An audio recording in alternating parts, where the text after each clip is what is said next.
Assalamu alaikum wa rahmatullahi wa barakatuhu. My dear viewers, audience, welcome to our Happy Strong Family podcast again. Alhamdulillah, we are privileged to have Sister Yasmine in our show today, representing Nisa Foundation. So we'll get opportunity to learn about the organization and see how they're making the difference in the community. Welcome, Sister Yasmine. Thank you. Thank you so much for having us and for doing this. Wonderful. So let's start. So, what to start with? Tell us some of your stories, maybe. Sure.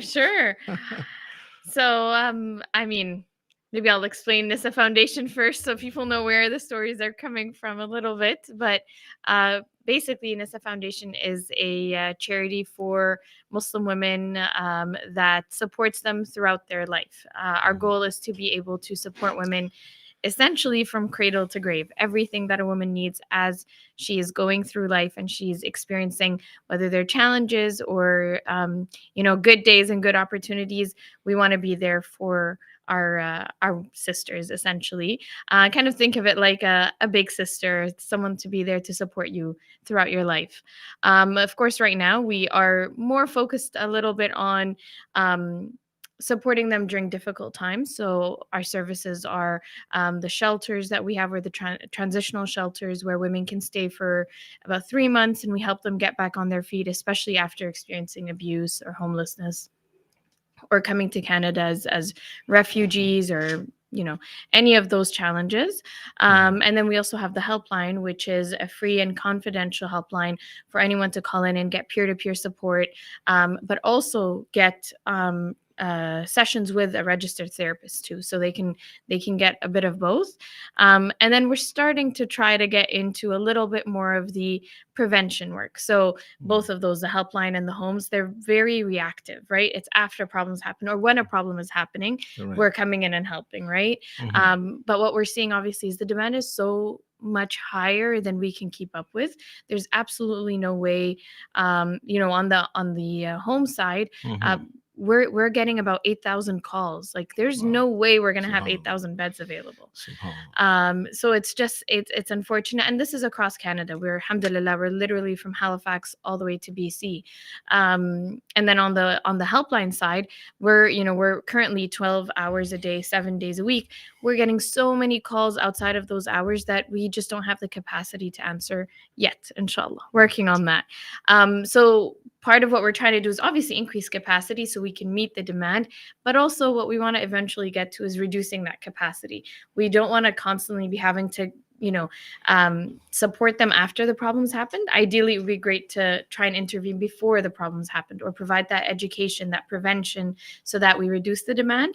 And we also, kind of similar to the podcast, we build happy, strong families where it's, we know that it's better for everyone when there is no abuse, when there is no poverty, when there is no homelessness. So if we can try to support them before it gets to that point, then inshallah, it's better for them, it's better for us, it's more cost effective. It makes the most sense all around. Right. No, that's great to know. Thank you. So I'd like to step back a little bit, just for our viewers' perspective. So I just want to know, like, what is the history? What is the context before, or what really triggers creation of Nisa Foundation or Nisa Helpline, that few branches under Nisa Foundation right now? What is the story behind it, and where do you see the gap, and what are the community needs? Really, how it was born actually. Yeah. So it's a bit of a long story, alhamdulillah, mashallah, but because we just last year we became Nisa Foundation. So prior to that, Nisa Homes was under the National Zakat Foundation, and I'll talk about how we started off there. So National Zakat Foundation, they collect zakat locally and they distribute it locally. And what we were finding is a lot of women were applying over and over again, especially widows, single moms. The financial assistance wasn't making the impact we wanted it to make. So for other families, they take it, it would fill that little gap, and then they'd be okay for the next while, alhamdulillah. But for these women, they were applying 1 month, 2 months, 5 months, 6 months. So for us, it was, okay, how can we make sure we're actually making an impact, and not just, that whole that adage of, like, give a man a fish and you feed him for a day, and teach a man to fish and you feed him for life. Like, we just felt like we are just constantly doing the same thing, and it wasn't making a difference. Right. So that's when we took a step back and we did some research. We looked into, okay, how can we use that same pool of money, but instead of just giving it to them, maybe using it to help them get back on their feet, to help them become independent and self-sufficient, so they don't need us or any other service for that matter. And that's when the idea of a shelter, transitional home, we looked into affordable housing, we looked into everything, and we settled on transitional housing, which is, it's a bit of a mix between a shelter and what we call in the field second stage housing. It's meant to be not just a quick immediate support, but it's also not meant to be long term support. It's meant to be a short bit of support, but it's a lot of help, like all hands on deck for a little bit of time. And then what we're seeing, alhamdulillah, is that they move out into their own places. We help them obviously find their own apartment to move out to, or house or whatever, and we help them get back on their feet, whether it's finding a job, going back to school, whatever they need to become independent and self-sufficient. So they stay with us for 3 months. And a lot of people say 3 months is not enough. Like, how can you get everything figured out? Of course, we're not getting everything figured out in 3 months, but we're getting them on the right path. Like, it's just the start of the process. And then we continue to support them after they move out. But alhamdulillah, we found 85% of our clients within a year of reaching out to us, not even a year of moving in, but reaching out to us, they are able to become independent, self-sufficient. They support themselves and their families. Alhamdulillah. Mashallah, mashallah. That's Yeah. great. So yeah, I have a few questions in Okay. relation to that. Yeah. I mean, in terms of, I like to know more specific in terms of examples of type of problems they're having. But before even getting to that, I'm wondering from the perspective of like cause, effect, remedy, that kind of cycle perspectives for our viewers. So what do you think, like, what are the possible causes that are creating these kind of situations? Then we can move on to the effect, what's happening because of those causes, what are the problems and what impact it may have because of the problem if it is not addressed, and then how you are, remedy or taking any actions to remedy it, and those kind of things. So maybe Yeah. let's start with the cause first. Yeah. There's several causes for and I didn't even start talking about the helpline too, but it's also very much related. The helpline, when it started, it was again a group of sisters that noticed a gap and wanted to come together to address that gap. And it was very much a grassroots initiative that was focused on, okay, our sisters need someone to speak to. And this Right. especially came at a time where we're seeing heightened Islamophobia. We're seeing a lot of us are not comfortable reaching out to a lot of places. We need help. We need someone to speak to. We need someone to go to, and we don't know where to go. And a lot of, the sisters that started up this program, they're, in the mental health field. And we know, obviously, if we don't deal with the mental health aspect of things, if we don't address, the emotional and the psychological, we can't just simply keep focusing on finding a job and finding housing and doing these things without focusing on what's going on inside. Because no matter how many jobs and places and opportunities I give someone, if they're not able to take advantage of that, if they're dealing with trauma, if they're dealing with depression or anxiety or whatever it may be, they're not going to take advantage of this of the resources available to them. Right. So and it goes hand in hand. It's not just focusing on this or this, it really is hand in hand. Yeah. But to your point about effect causes, so there's quite a few. So one of the major things is, in our field and in social services, a lot of the programs that we have now started 50, 60, 70 years ago. And Canada looks so different than it did now than it did 60, 70 years ago. We're all about the multiculturalism. We're all about the immigrants, and every year it's record number of immigrants coming into Canada. But our services are not reflecting that. And we're seeing that gap in the services are, they're doing the best that they can, but they're obviously underfunded. There's a lot of, there's such a high demand, but the reality is they don't represent the people that they're serving. And so a lot of times we're seeing, women, we're seeing children, we're seeing a lot of different community members just not comfortable reaching out to your mainstream services.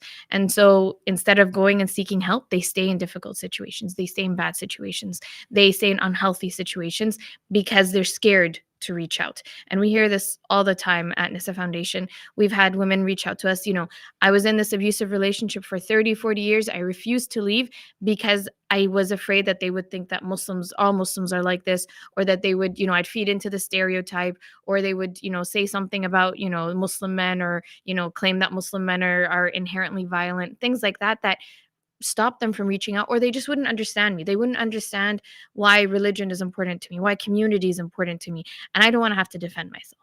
We literally hear women say that to us. And so a lot of it has to do with the fact that we don't know where to go. Number one, it's not easy to find out where to go and how to access services. It's a very complicated system. As a social worker, I'm confused by it sometimes. So um for those who are not social workers, I can imagine it's very, very difficult. But even when you do have services, it's scary to reach out because you're thinking, well, what will they say? What will they do? And then in addition to that, even within our communities, we still have stigmas. We still do not talk about domestic violence. We do not talk about mental health. It's much better than it used to be, but it's still not at a point where everyone is comfortable reaching out when they have a problem, or when in the first sign of a problem. And then what ends up happening is they reach out when there's absolutely nothing you can do at that point, when they're on the streets, right? Like we get always asked, like, why don't you try to reconcile, or how do you know that they're actually in a problem?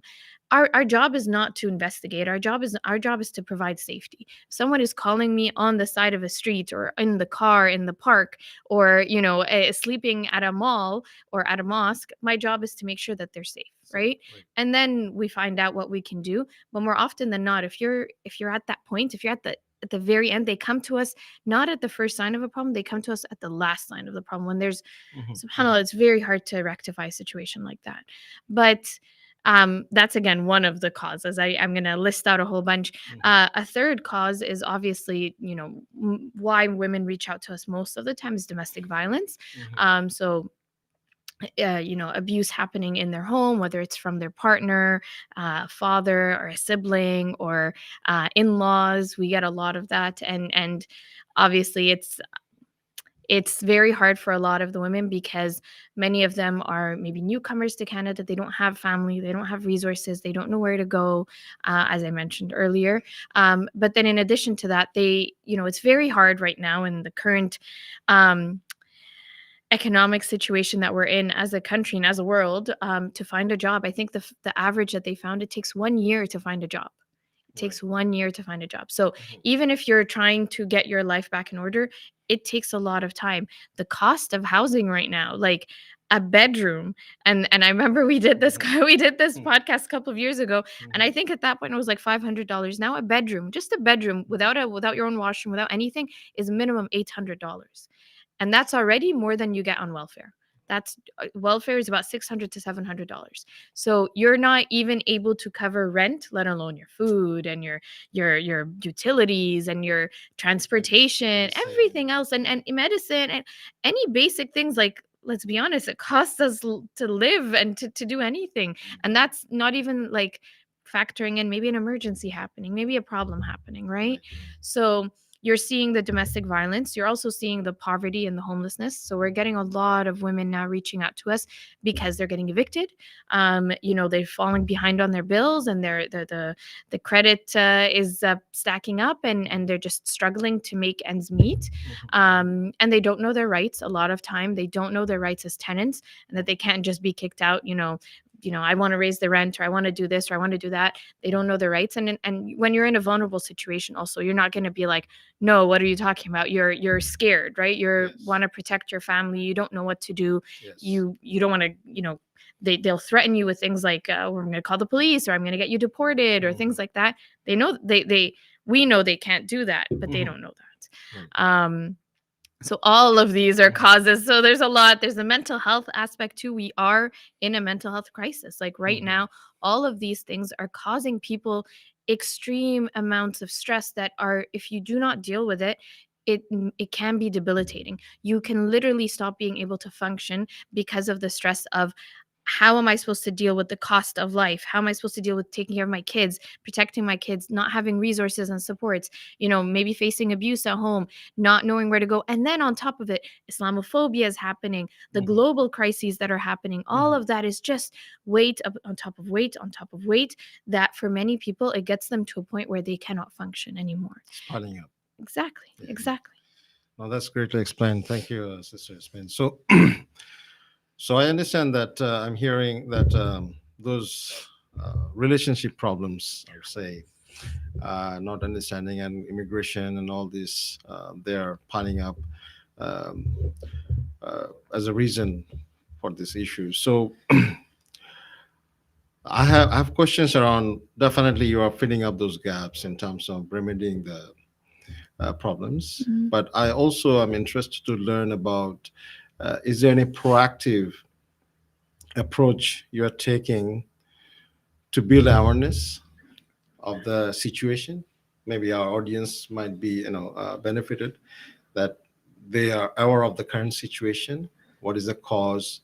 What are the reasons? So that they can also start thinking about how to function, how to think, how to behave, how to learn, how to educate, so that it doesn't happen in their family lives, also society, community. Then of course after awareness, as I mentioned, that desire to create the change, desire Mhm. to change self, and desire to contribute to the community Yeah. and get education, knowledge, and take actions, and then Yeah. reinforcing again and again the whole cycle. So how Yeah. do you like to Yeah. address that next? Yeah. So, I mean, what are we doing?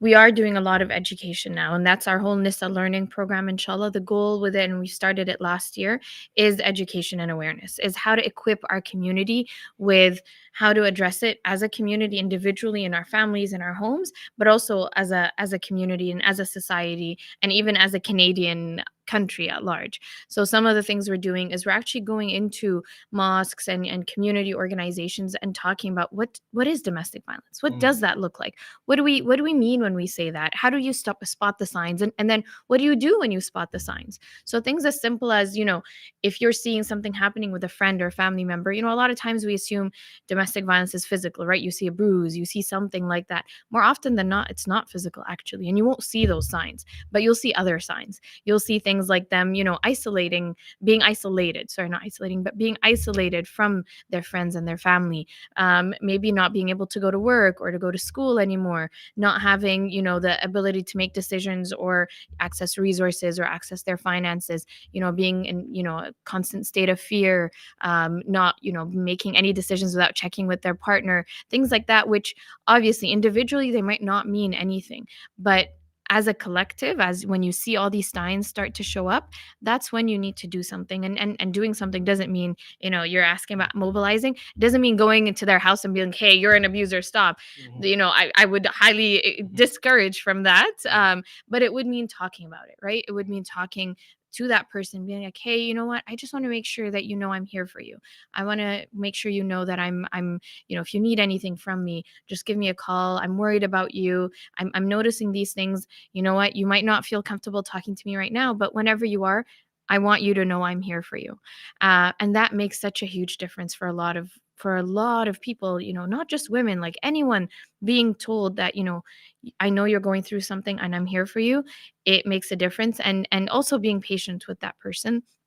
I'm going into a bit of the education. I apologize, but I think this is important knowledge for everyone to have. Exactly. I'd like to Yeah. interrupt. Sorry, I No, add to that actually.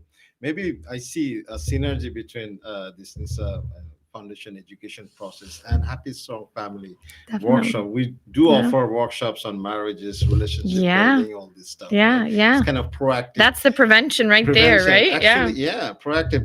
You do educate yourself. You take programs before accident happens, like it's a Exactly. seat belt approach, Yeah. right? Yeah. Yeah. Like a Exactly. driving lesson before your Exactly, driving exactly. license, right? And we don't do that when we get married, which is like the biggest and the hardest thing anyone can experience in their life. It changes your life 100%. And we're not like, we just go in without any preparation most of the time. Let's talk about it after podcast, Yeah. maybe. Yes, inshallah. It's very, very true because I honestly think a lot of, abuse abusers are abusers, right? I know that the education is not going to prevent abusers, but it is going to educate those to spot the signs that this might be abuse and this might not be okay at an earlier point before you're married or you have kids, or you're 10, 20 years into the marriage. And it's much, much harder. We could talk about like why women don't leave at another point, or why people don't leave in general at another point. But back to kind of like the education piece is 100%. When we're undertaking marriage, it's such a big commitment that will change, and it's difficult. Marriage is difficult. I think everyone who's married can tell you it requires work and effort constantly, 24/7. And if you don't go in there prepared with what to expect and what to do, it will become very difficult. And we are trying to do a bit of that the marriage education, also the parenting education. Parenting is also very, very difficult, and if you're most of us also go into parenting unprepared. They teach you how to, I remember when I was pregnant, I was giving birth, they taught us about the delivery and the pregnancy and all that, but then where was the information about after? That was that was the longer part. That's done. That's 9 months and you're good to go. That is forever. We have been now providing parenting workshop like more than 10 years, maybe. There you go. Exactly. So we just need more of that. And that's what we're hoping to try and do. And that's, a part of it. And the other part of it is the awareness about domestic violence. Also knowing, at the end of the day, like I said, education around domestic violence is not necessarily going to stop the abuse from happening, but it will equip you with the resources of what to do and how to do and how to spot the signs, especially for, and this is, I guess, the third part of, the education awareness is for the children, is for our youth. How are we educating our children about what healthy and respectful families are? How are we educating our children on how to respect each other, how to respect your partner, how to respect, and that starts with respecting your friends. That starts with respecting your parents and your siblings. These are things that should be fundamentally ingrained in us. And that's how we build healthy relationships in the future where abuse does not take place. And the same thing applies, and that's often for boys, I would say. But for girls, how are we teaching them self-esteem? How are we teaching them, to value themselves? And a lot of times these girls are so desperate, and because we've created this culture where you have to get married. Marriage is life. If you do not get married as a girl, then your life is over. Then you're worthless. And we don't necessarily always say it this way, but the message is quite clear that you turn 20, you turn 21, oh, are you looking to get married? Are you thinking about marriage? It becomes you train these girls their whole life to go to university and go to school and have a career and everything. And then the minute they turn 20, 21, the focus shifts entirely to when are you going to get married? When are you going to get married? And so we send these very mixed messages, and then we create a sort of desperation in a lot of these girls that they settle for anyone that comes along. They forego signs, very clear red flags that they see out of desperation to get married, because that is what we've tied their worth as a female to. I'm not obviously at all diminishing the value and the importance of getting married, but I am saying that we need to have standards for our girls and for our women. And it's okay that we say no to someone that is not treating them right and that is not being respectful to them. And it's okay to hold them to that standard. And it's also very, very important to hold men and boys to that standard. We raise, again, a lot of times we see a disparity in how we raise boys and girls. Boys are allowed to do whatever they want. They're allowed to go out late at night. They're allowed to do this and that. And, they're allowed to have relationships. They're allowed to do all that. He's young, he's exploring, he's a young man, all of these things. And then we raise girls that you're not allowed to do anything ever. And we kind of create this, again, another sort of desperation where I can only live my life if I get married. And again, it shouldn't be that way. It's not black and white. Both of them should be held to the standards, number one, of Islam, that no, this is not okay Islamically, and this is not okay Islamically, that we treat them both the same way, regardless of whether it's a male or a female. We have very clear standards of what we should be, how we should be raising them, and how they should be treating each other, how they should be treating their family. That is how we should be going about that education. Because a lot of times, also, I'll say, sorry, last thing, I'll say we focus very heavily on the prevention for women. But the reality is, women are not the ones being abusive most of the time. I think the stat is that 70 to 80% of abusive situations are by men towards women. And more often than not, they're the harmful, like the extreme forms of abuse. And it's not, it's situations where it's very unhealthy. You cannot survive like that. But we focus so heavily on, like, how do you spot the signs, and what do you do when you spot the signs? Why aren't we focusing on men not being abusers? How are we teaching them that, you know what, you want to, you want to have a healthy life, have a successful life, you want to do better in your career, you want to do all of that. All of that starts with having a good family, with being good at home, and having a strong base and foundation that will allow you to do better everywhere you are, and be a better person, and be, like, let's be honest, also, like, being an abuser is also very difficult on your mental health. And if you're not if we're not being careful around that, we're what ends up happening, and I'll just talk about effects for a second, is the breakdown of that family only, but the impact on generations to come, the children that witness this. And there's research to show that children who witness abuse, not even experience it, just witness it happening between their mother and their father, are twice as likely to develop psychological disorders, and they're twice as likely to either become an abuser or to become abused in future relationships. So you're creating cycles, and that's what we see also with abusers, that they're, it's that quote of hurt people, right? They've seen the abuse, or they've witnessed the abuse. Ripple They effect. take it, yeah, they take that as the norm, and then that's what they think they have to be like in their families and their relationships, which we know it's not. If we go back to the Sunnah, if we go back to the Quran, it tells us how to treat our spouses, both men and women, and it teaches us all of that. But we so often forget about that, and we focus on, unfortunately, things that are not as important, and we don't use the Islamic teachings as our foundation. And I'm hoping, we'll talk about this inshallah, but that's what we're trying to do. Even in our domestic violence workshops, it is, we do a part where we talk about the signs and the, what is domestic violence and all of that, but then we do a part where we talk about what does the Quran and Sunnah say. And we have an imam or we have a sheikh come in, and they talk. We literally will have the hadith, and we'll have the verses, the ones that are often misquoted and misused, and we talk about them, and we talk about, what does the Quran actually say, what does this verse actually mean, and how can we apply it in our lives. And I think that education is important for everyone, but especially for those that are parents, or for those that are thinking about getting married. Absolutely. No, that's greatly explained. Thank you, Sister Yasmin. Yeah, I clearly see the need for education, proactive education, of course, alongside the reactive education, or Yes. is for sure. And I just want to echo that we also feel the need, and that's why we are offering this kind of workshop, relationship building workshops, whether it's a marriage workshop, premarital or after marriage, or parenting, role modeling, all this stuff, inviting imams and psychotherapists, etc. Surviving early marriages. Sheikh Abdullah Misra, we did like a few weeks ago. It was a house full, Yes. sold out event. Yes. Mashallah, alhamdulillah. So definitely there's, and I can't emphasize enough on following Quran and Sunnah, because Rasul Sallallahu Alaihi Wasallam came as perfection and character, right? So, Exactly. and on the day of judgment, actually, the value, the weight of good character is way higher compared to any other good deeds. So that's very, very important for sure. So I'd like to also compliment to this. We also designed and actually, offering a pre-marriage course. It's called the Muslim Marriage, and done by our respected sister Hina Mirza, under Happy Strong Family banner. So it's available online. Anybody can go and register. Inshallah. So we can talk about it later on as well. Okay, so so I'd like to focus on maybe some of your success stories, and how is connecting to your vision and mission of this organization, Nisa Foundation. Yeah.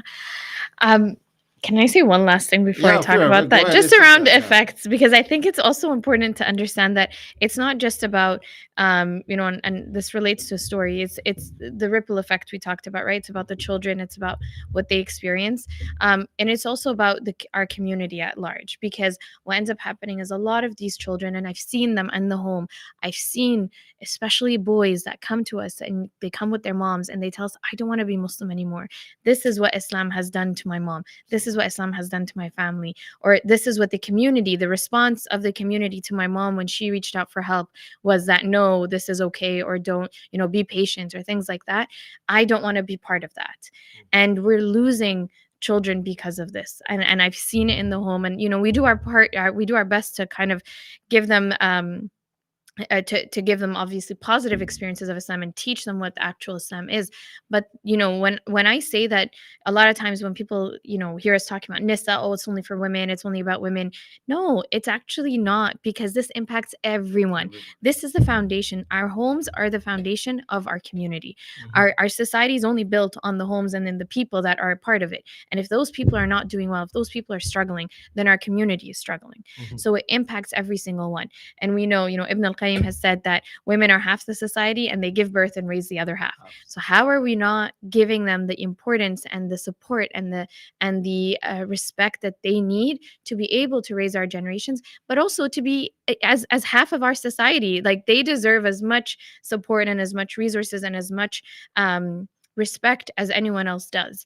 And this goes back to just truly fundamentally how we view women and how we approach women in our society and in our community. And things as simple as, are they given opportunities to pray in the masjid? Are they given a safe place to pray in the masjid? I've been in places in the masjid where you go down into a dungeon to go pray, and it's dangerous, it's unsafe, it's scary. It doesn't make me, I'm not welcome there. I'm clearly being told, this is not your place. This is, you're not part of you're not part of this.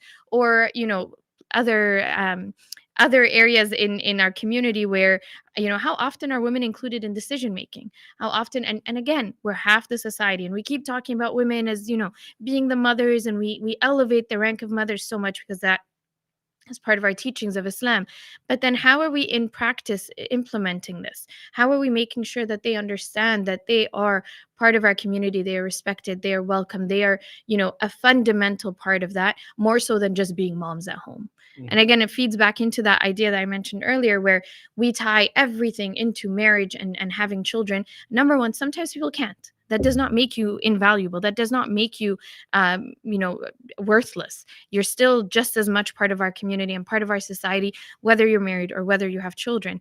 But then in addition to that, we're also sending the message that if, that when something happens, when a problem happens in your marriage, or when a problem happens with your children, that it's so shameful. It's such a big problem that's what stops a lot of women from reaching out, because they assume that I was supposed to be a wife. I was supposed to be a mom, and I couldn't do that right. How am I going to reach out for help? This is all I was meant to do, and I can't do that right.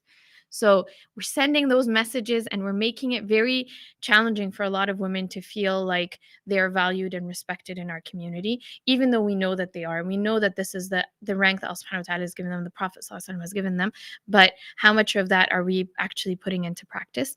And then the last thing I'll say about this is, if we're not even going to talk about any of this, let's talk about the numbers of it. The numbers are very clear. When women are given opportunities and they are safe and they are protected, they help the GDP of every country and every nation. Anytime they want to improve the GDP of that country, they support the education of women and they support the safety and empowerment of women. That automatically helps increase their GDP. That's number one. It costs us more. These prevention workshops are so cost effective versus shelters, versus the mental health support that's needed, versus the cost that's incurred because they're not able to participate in the economic well-being of the society. All of that costs us so much, whereas the prevention of it is a fraction of that cost. A shelter bed, a hospital bed, these cost thousands of dollars, whereas a prevention workshop costs a couple of $100s, and you can do so many of them. So there's so much to say when it comes to that, and there's so much impact around our community and our society, and we don't want to be losing our women, we don't want to be losing our children, and we want to make sure, again, we're talking about our, everything that's happening globally right now. A lot of the decisions are coming from, our countries here, right? The policies, the global policies that are happening are based on what's happening here. And we're seeing that we don't have that strength, we don't have that that power to be able to influence enough of those policies. And again, I truly believe that it goes back to how strong is our community at its very foundation, where we talk about our families. That is where it starts, and then you build off of that. And any successful person will tell you that the family that they had that allowed them to be where they are. And at the end of the day, if we want to strengthen our community, if we want to strengthen our global ummah, we need to start with what is the foundation, and the foundation is the people and the families. Create happy, strong family. Yes, exactly, exactly, exactly. And I'll tie more into the stories now, Yeah. inshallah. I mentioned, I've literally seen boys, and I've worked with boys and children that have, number one, felt like they don't belong in the Muslim community anymore. But number two, a lot of the young children, we get so many young children, 3 years old, 4 years old, 5 years old, coming with their moms, and the way that they deal with their from the mental health perspective, the way children deal with mental health is very different from the way adults deal with it. They don't know what to do with that. I've had boys that have punched mirrors and broken mirrors. I've had boys that have locked their siblings into ovens and into closets. We've seen it because they don't know what to do. They don't know where to channel that anger and that desperation, and it comes out in this way. It comes out in aggression, and then it's a struggle for the family, it's a struggle for the parents, and then they're labeled as a problem child, and it just creates this never ending cycle that they just, and it's not even their fault. They literally did nothing. Yeah. They were just there in a home that was not safe for them. And then you see the moms, and you see the stories. I'll tell you, one of the stories I had was of and I used to work in the homes. I don't work in the homes anymore, unfortunately, but I used to, and it was the best time, subhanallah. But qadar Allah, I've had women that have told us, like, the my children, number one, I've had children, alhamdulillah, that have benefited so much. They cried when they were leaving. They're like, we don't want to leave our home. Like, this is our home. Why are we making us leave? And it's so sad. It's so heartbreaking. We've had children that told us, like, Nisa Homes is heaven. Like, it's heaven because they get toys, and they get attention, and it's a safe and happy environment for them. Alhamdulillah. But I'll share maybe one of my favorite stories. Oh, there's so many to share. One of my favorite stories is, we had a woman that had come to us because and I think she had 4 children or 5, maybe, I don't remember. But she had quite a few children, and one day she woke up and her husband had told her, I'm leaving, and I'm leaving you with the kids. I'm going back home. And turns out he had a family back home that he hadn't told her about, and she was a stay-at-home mom. She had four or 5 children, so her whole life had gone into taking care of the children. And he disappeared, gone. She couldn't even reach him to try and help her pay for anything, nothing at all. And of course, she, again, being a stay-at-home mom, she tried to find a job. I mentioned it takes a year on average. If you don't have any experience, if you don't have education, it's very, very challenging. She couldn't find a job, and obviously all her savings were used up, started getting into debt. And then she got the eviction notice because she wasn't paying her rent anymore. And she called us. Literally, she was with her kids in the car. They had slept in the car. They had slept for a night in the car, not knowing where to go, until they were able to. I can't even remember how she found out about us, but she found out and she called us. And alhamdulillah, we were able to have them come in. But I remember, like, they were in such shock. Like, all of them were just like, when you're seeing a caged animal that's just like this, like, all the time. That's how they were. And we kept telling them, like, you're safe here. We're not going to do anything. We're not going to kick you out. We're here to support you. But it took a long time for them to get comfortable and to get safe. But the good news is that, alhamdulillah, and this is years ago, so I'll tell you, like, fast forward, she ended up, alhamdulillah, starting her own business, and she started a cleaning business, and she now hires other women at Nisa Homes to help her in her cleaning business. She ended up buying a car from the money she got from her cleaning business. She moved out into her own place, and when she moved out of Nisa Homes, she moved into an apartment. A year later, she moved into a townhouse. She's really able to support herself, and that's what we want to see, right? Again, I mentioned earlier, I don't want them to be reliant on us or reliant on any other services. We want them to stand on their own 2 feet, become active, successful members of our community, and being able to give back and strengthen our community. Research shows, actually, research from the Harvard Business Review found that when women are successful and they have income, they invest 70% of their income back into their community. They don't go and spend it on themselves or on a better life or whatever. They actually spend it back on their community. 70% of their income back on their community. So we know that, again, when we support women, we're supporting everyone in the community. Alhamdulillah. So she did amazingly well. Alhamdulillah. After that, I've had other stories. SubhanAllah, we've had one of the harder stories was a woman that was a young woman, and we get a lot of young women that come to us that are from back home, from different countries back home, and then the husband is here. He goes and he marries them back home, and he brings them here, and so many of them, they end up coming here not realizing that they're basically just the help for the in-laws. They cook and clean for the in-laws. They literally do not have a life other than taking care of the home and the in-laws, to the point where some of them, I've heard stories, and I think we posted a story about this. He had a girlfriend, and he was living his life with his girlfriend. He just got married, so literally his parents would just get off his back essentially, and they have someone that can cook and clean for them. And then the abuse usually ends up starting because it builds resentment. Like, that's not a no one is happy in that situation, and it always comes back to haunt everyone. And we've had so many of those cases where that happens. The in-laws are abusive, the partner is abusive. Turns out maybe he has a girlfriend, or he has another whole family. And then these poor girls, they're like 20, 21, 22. They're just starting their life, and a lot of times they end up just they end up in the hospital. We've had so many of them ending up in the hospital, someone intervening and being like, no, this is not okay, like a family member or someone actually recognizing the signs and responding to them. And we have so many of them that come to us because they're just like, I don't want to live anymore if I don't leave.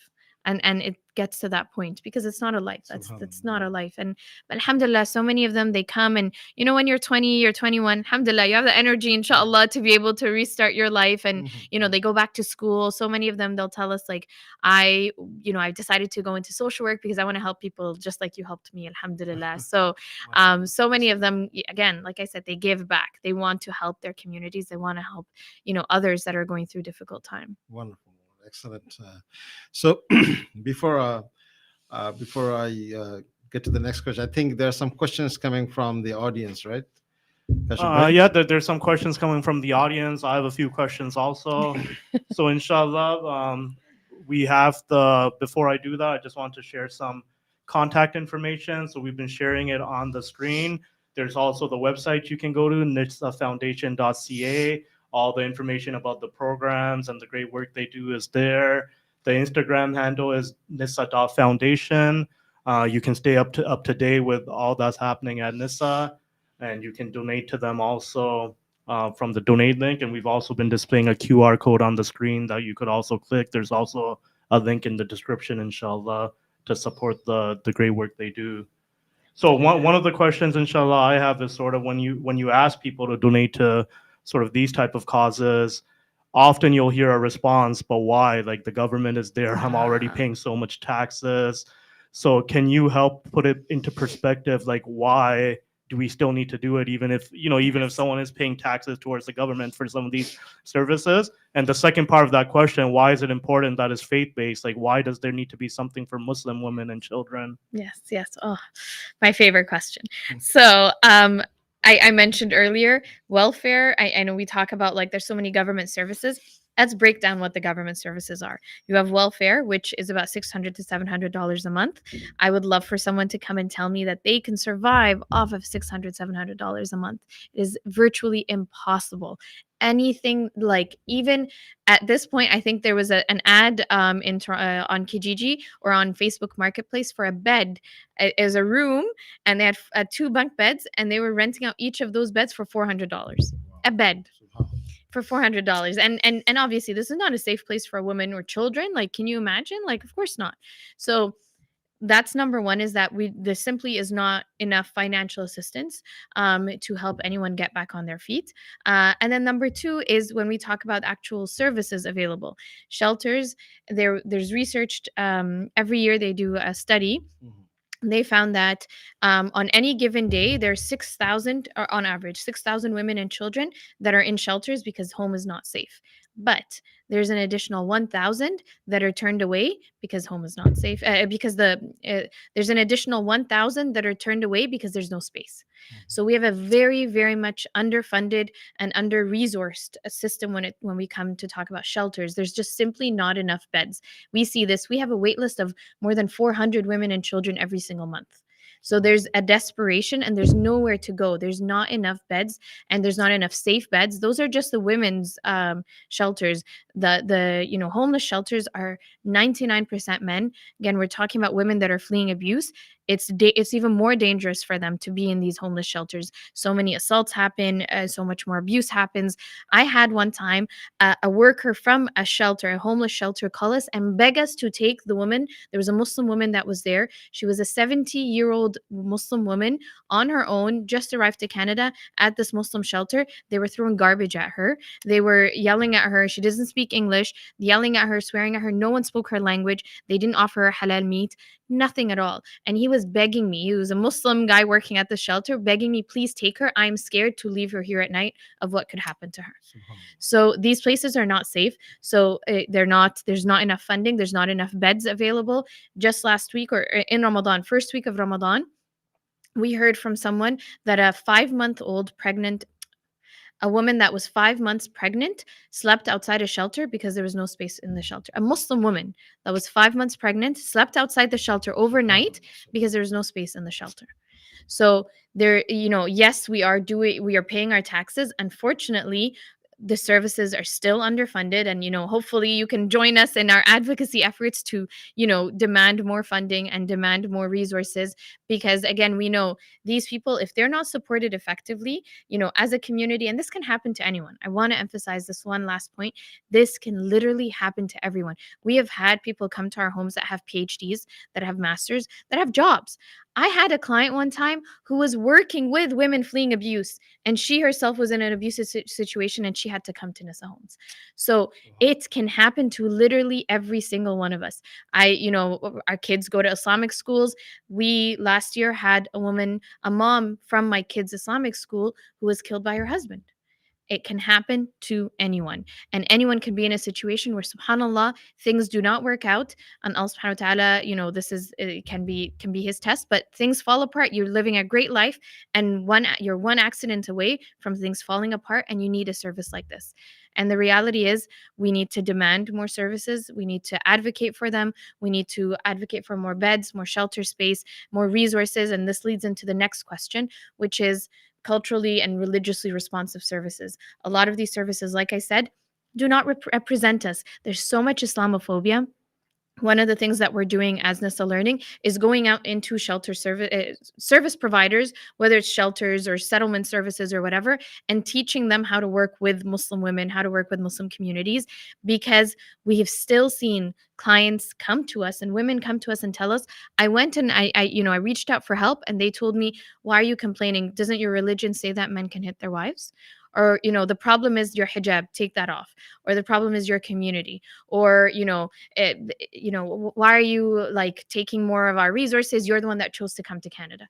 Things like that are obviously not helpful for anyone, but especially someone who's vulnerable. Yeah. It's 100% incorrect, 100% false. But if you're, they don't need to be defending themselves when they're reaching out for help. And if they're vulnerable, they've already left behind their home, their family, their life.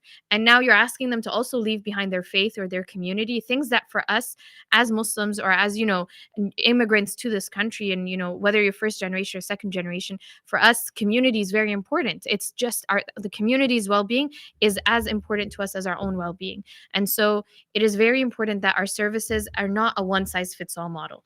It's not, we can't expect respect everyone that's coming into our doors, even as a Muslim community. We're such a huge diverse community, even as Muslims.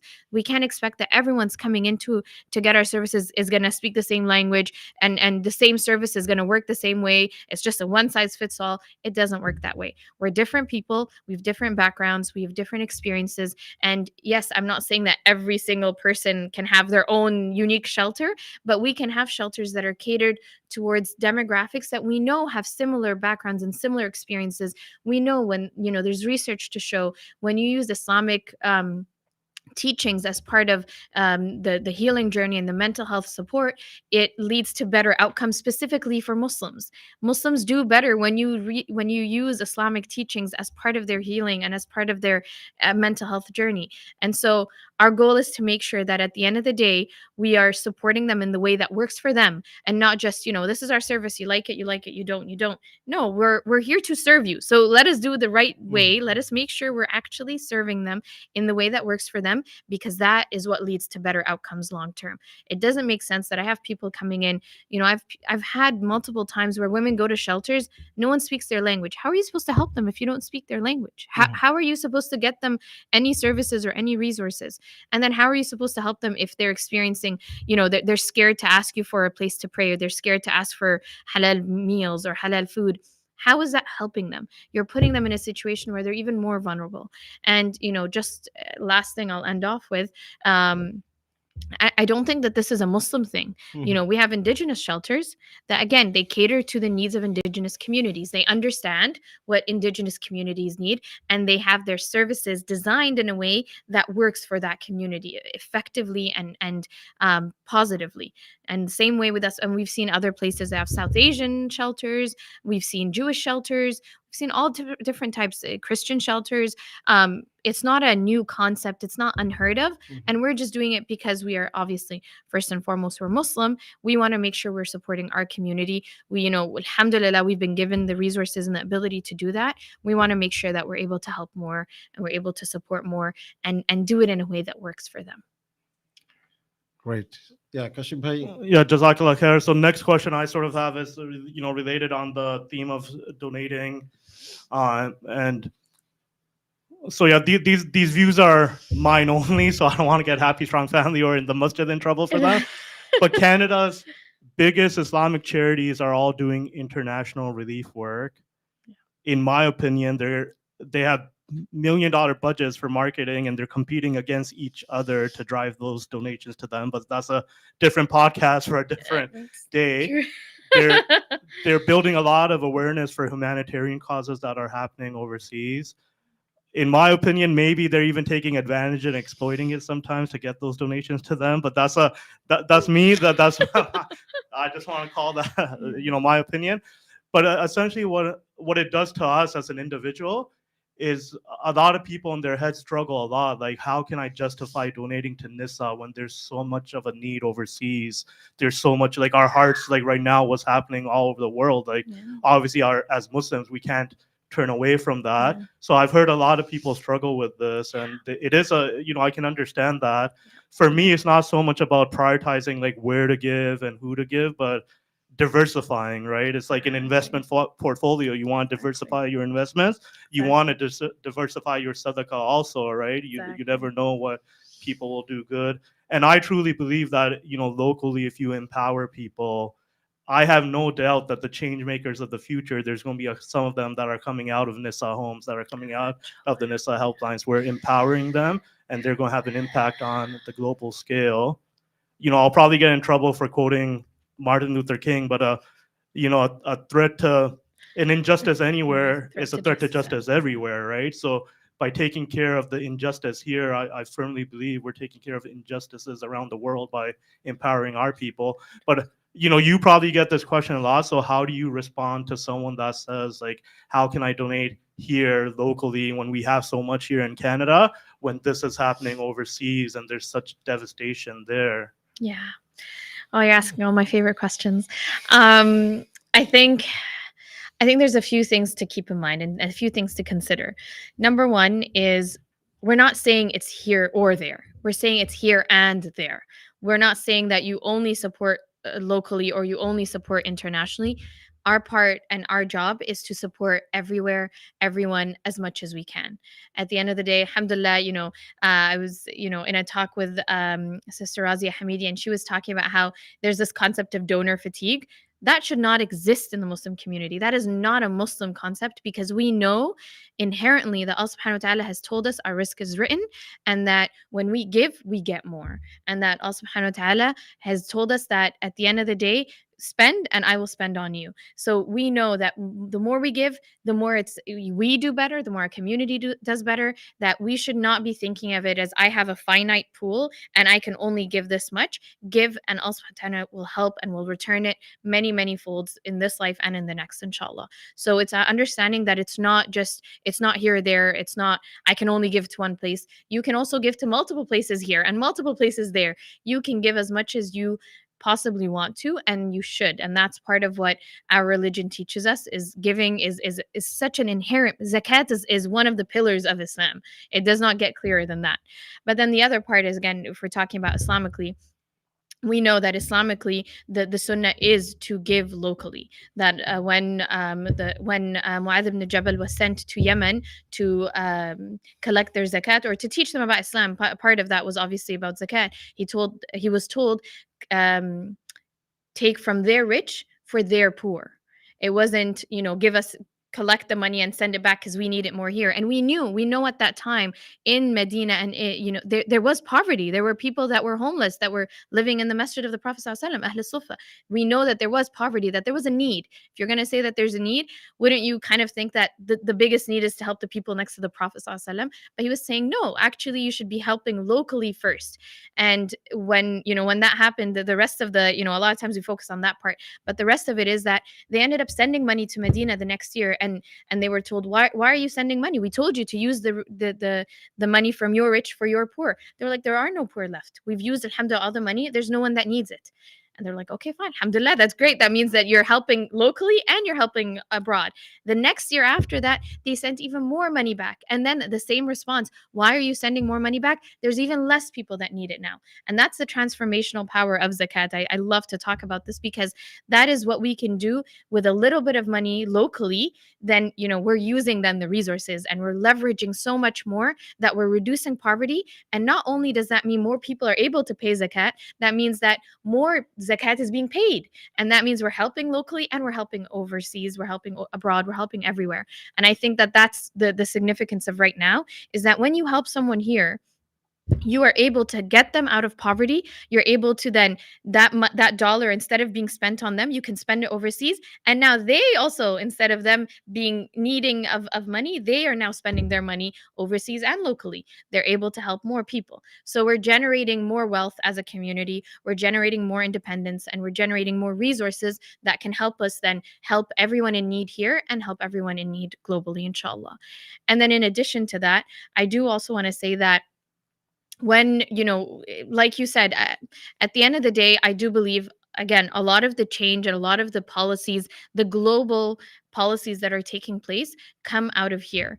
And the bottom line is, if let's be very honest, no one overseas is going to come and donate to Canada.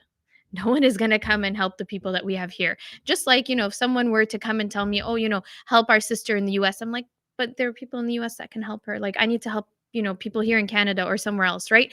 The assumption is, if you're in Canada, if you're in the US, if you're in Europe, you have people there helping you, right? So the reality is, no one is going to help our sisters and our families and our community here.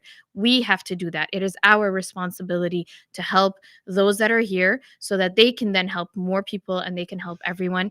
And the bottom line is, when we do help here, we're building our strength, we're building our influence, we're building our power as a community here, that can influence international policies, that can influence, decision making, that can, inshallah, prevent more of these global crises from happening in the future, inshallah. But it starts with here. MashaAllah, greatly explained, Sister Yasmin. So, Brother Kashif, how much a minute we have left for the podcast? Well, we got about 15 minutes or so. Okay. So yeah, we got So, some questions here and comments. I'll display those. okay. Also, so we had a comment, mashallah, good going. Keep up the spirit of learnings and for community welfare. Mashallah, much needed convo. Thank you for all you do. Alhamdulillah. So we have a question here. Thank you for this. I heard that Nisa was involved in supporting Oh, families yes. coming from Gaza. Can you explain how? Yes. I forgot about to talk about that. So, what happened? Obviously, since October, we know that there are a lot of Canadians in Gaza, and it took a while for our government to get them out. But unfortunately, that was the extent of what the government did. They just brought them out of Gaza and in Egypt, and that was it. And so several organizations, several Muslim charities have come together to basically support them now in coming to Canada and in getting back on their feet. And alhamdulillah, you talked about international organizations.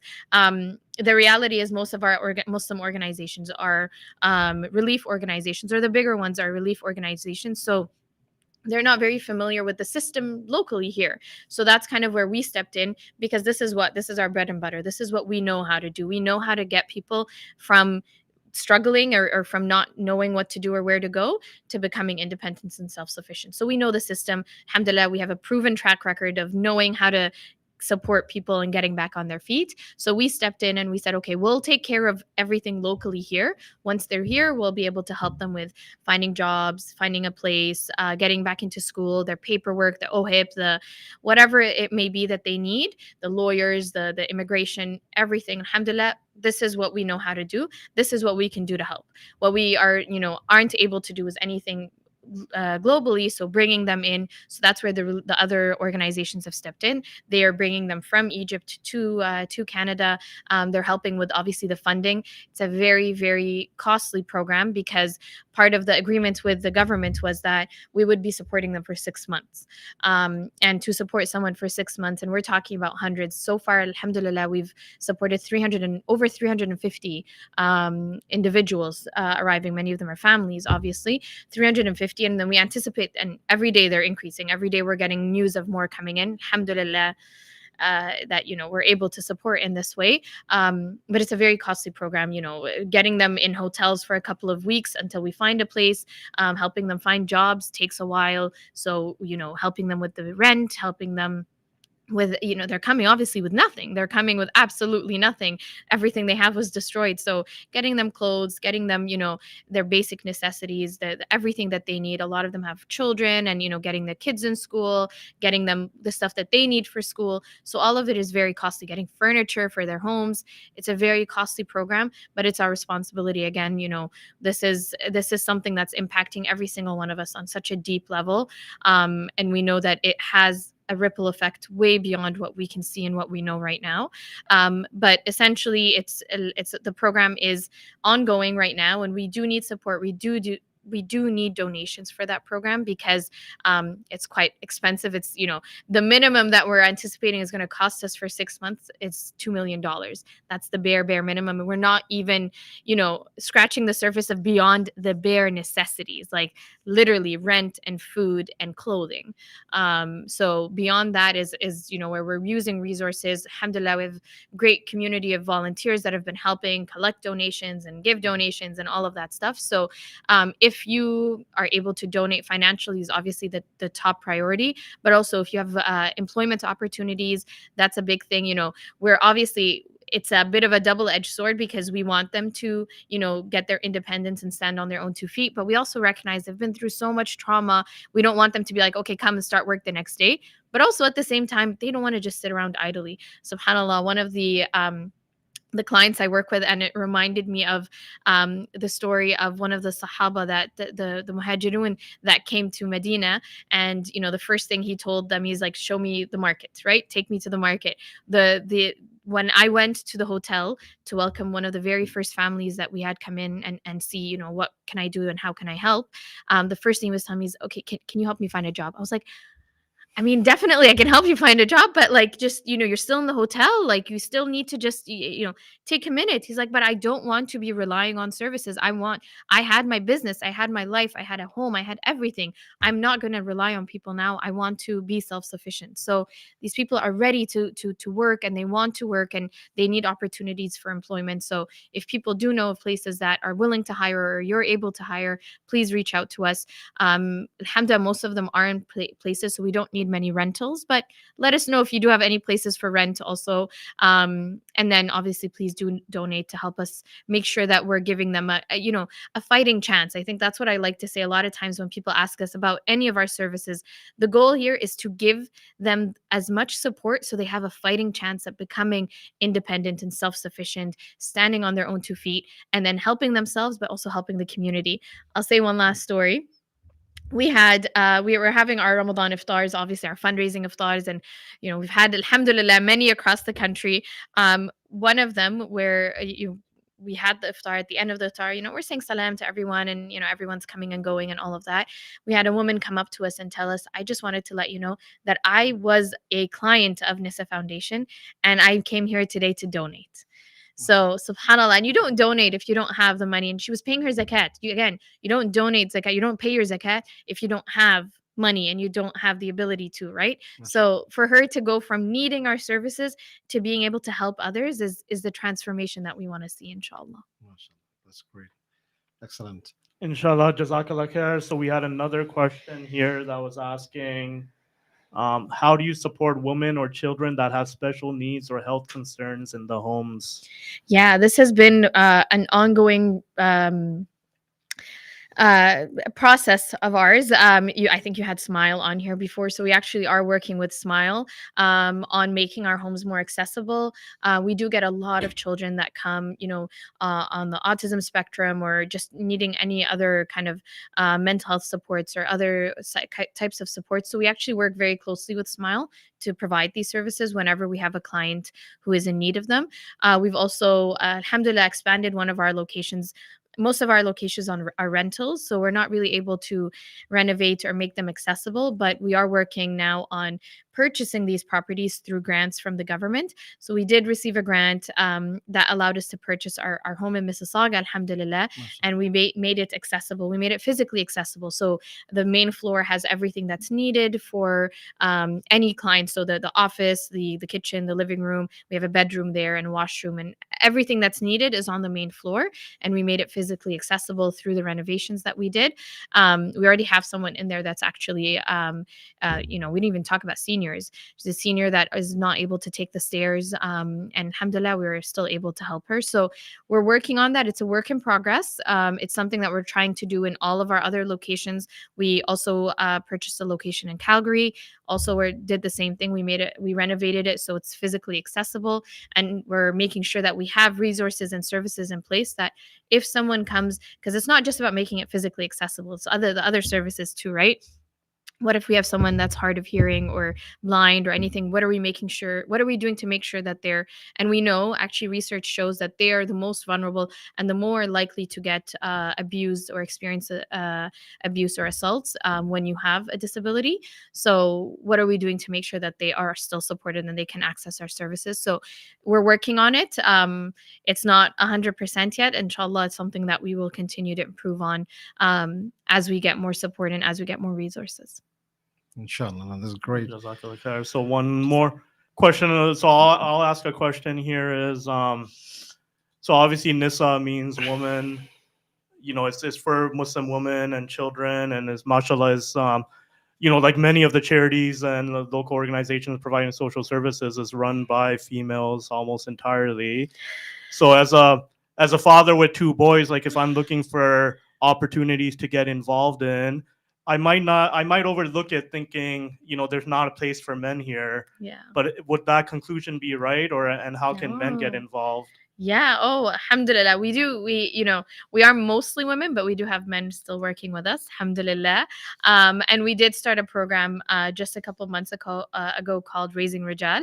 The program's aim is to work with men and boys. That's exactly it. We believe that, I talked a lot about women. When women do better, everyone does better. But also when men and boys do better, everyone does better. So it's, when either gender does better, everyone does better. So our goal with this program, and I will just to say one last point before that, we're focused on women, yes, but there's so many resources also for men, and I encourage any men and boys out there to also be involved in these resources. We're starting off as an organization for women. We're new. We've only been around for I think this is our 9th year now. So we're still, a lot of people ask us like, why don't you have men's homes or things like that? Maybe one day, inshallah, but we're trying to perfect what we have, and we're trying to grow and improve what we have, and not just do everything for everyone all at once and not do a good job at it. So our goal right now is to work on this, but we're very much in support of having resources for everyone. There's just such a huge need. Alhamdulillah, we have a huge community. There's a need for so much, men and children and disabilities and everything. So everyone is focused on doing, it's better to focus on doing one thing and doing it well than to just do everything, right? So that's kind of where we're at. But that being said, we have our Raising Rijal program. It's actually an evidence-based program that came from the US, and we kind of added a religious and cultural twist to it. But it works with boys through sports programs. So we work with men and we work with coaches of sports programs to then have this program, which is a 12-week program. It's literally just 15 minutes at the end of training every week, at the end of any game, where they sit down and they have a discussion and they have a conversation. And we support the coaches. We give them the information. We give them like talking points and discussion questions, and just topics that they talk about in each of those 12 weeks. And the goal, and alhamdulillah, the results are, we're just starting it, but the actual evidence in the US has shown that it changes the way that boys approach relationships, and the way that they view themselves and the way they view others.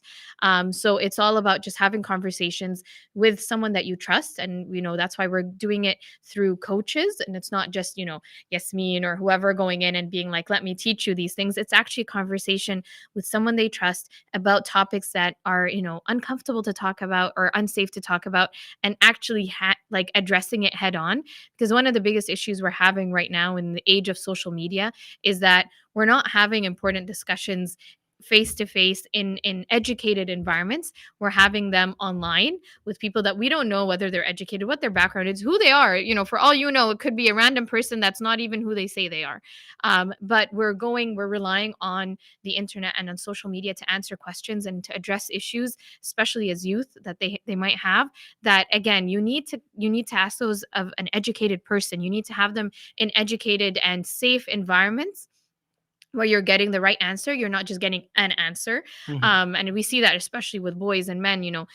A lot of times the answer to a lot of the struggles that boys and men are facing, and there are real struggles that boys and men are facing right now, is, oh, it's because of women. Which we know that's not the case. We know that there's so much systemic inequalities that are causing everyone to struggle. Right. But again, we're in vacuums online, and it's creating a lack of safe and educated spaces in person with educated people. And that's what we're hoping to create for these boys, is that it's an educated and safe environment where they can get right answers, and they can speak to someone that is a safe a safe person to speak to. And inshallah, that can help them with becoming healthier people for themselves, for their families, and for their future relationships, inshallah. Greatly explained. Thank you, Sister Ismail. So, what I'm hearing is there are opportunities for our community members to contribute to your organization to help support grow Yes. your mission vision program services. This is really important. So, is there any specific phone number, email, or website, form, etc., you may have, or you'd like to share with our viewers so that they can help you in a more meaningful way? Yes. If you go to our website, nisafoundation.ca, everything is on there. We have a volunteer form that can be filled out if anyone is interested in being part of any of our programs, whether it's in the homes, the helpline, Raising Rijal, education programs, workshops, all of that. It's on our website. If you go under, there's contact us, there's under about us, the volunteer form is there, I believe. There you go. And then obviously our website also is where you can donate. There you go. You can see different ways to get involved. And then you can reach out to us if you're not sure. You can always reach out to us. Our numbers on there. Our email is info@nisafoundation.ca. Our number is 188. I'm trying to remember the number, 711-6472, which stands for Nisa. So yes. Great. No, that's a very And social important thing. media too, Yes. reach out to us. Like, we have so many people engaging with us right now. It's Ramadan. We have a lot of people raising money for us, within your circles, within your communities. You can still do that. All of us have an influence and have, a community around us that can be used for good, inshallah. Oh, that's great to know. Thank you. So I think, Brother Kashi, we're near the end of the podcast, I believe.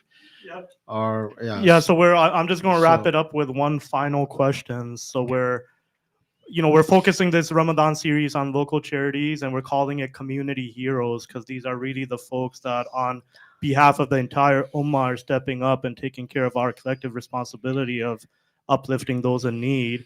So what I just wanted to know a little bit more about your team, about these heroes behind the scene. We got Faria, who's a team member sitting here observing, and we were actually, me and Faria and Brother Kessler were also at an iftar on Friday for Nisa Foundation that they organized. And one of the things I was saying to Faria was, how do these guys pull this off, mashallah? Like, such a big iftar times in 10 different cities, times all the other activities at such high quality. So just speak a little bit about your team, like tell nothing, no one specific, but in just general terms, inshallah. Oh, alhamdulillah. I don't think I would be here. I think, I'm just one person. A lot of times people will ask me, like, oh, how are you doing this? I'm like, I'm not doing most, like, I do so little. It's the team, mashallah. We have on the ground in each of our homes, we have 4 to 5, amazing women that are working night and day. And I, when I say night and day, I literally mean night and day. When we have calls from women on the street in the middle of the night, we will always do our best to answer, and we will, go above and beyond. And they put their blood, sweat, and tears into helping and into improving their community. We have the women that are on the helpline 12 hours a day. We have also those that are behind the scenes that people really don't pay attention to, the people taking care of our finances and our HR and our IT and our marketing.